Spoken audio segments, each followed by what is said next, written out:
जय श्री माता जी। आज हम ध्यान करने की विधि बता रहे हैं। ध्यान का अर्थ होता है निर्विचारिता पाना और हमारी आत्मा से परमात्मा का मिलन।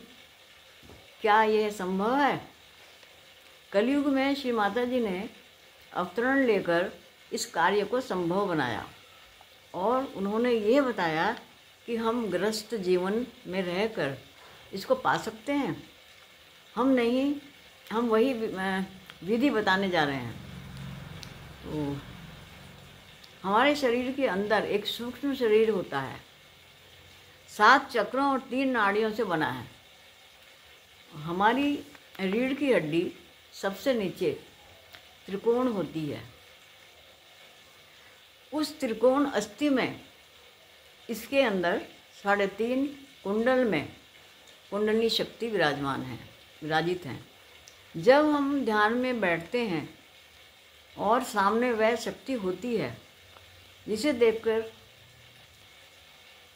करके हमारी कुंडली माँ उठती है और 7 चक्रों को भेदते हुए सहस्त्रार से बाहर निकलती है। और इसके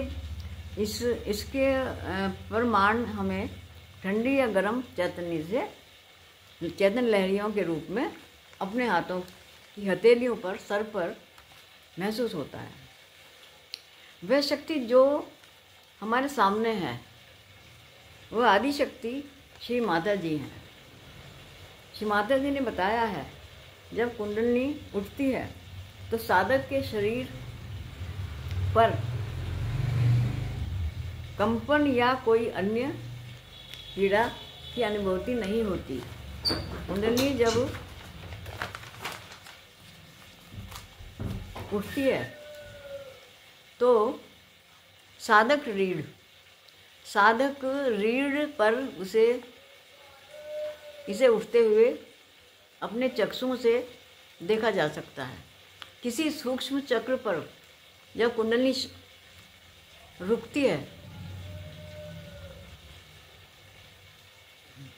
है तब भी पावन अस्थि में जहाँ वह निवास करती है उसे धड़कते हुए स्पष्ट देखा जा सकता है।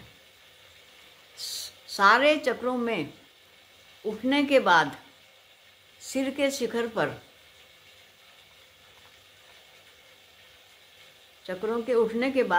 शिखर पर ब्रह्मानंद का भेदन करती है और परमात्मा की प्रेम की शक्ति, सर्वव्यापी शक्ति से एकाकारिता स्थापित करती है। रोज़ सुबह शाम हमें ध्यान करना चाहिए। हमें निर्विचारिता पाने का प्रयास करते रहना चाहिए। सहज योग में श्री माता जी ने ध्यान को बहुत सरल बना दिया है। जय श्री माता जी। आप सुखी रहें, खुश रहें, यही कामना करती हूँ।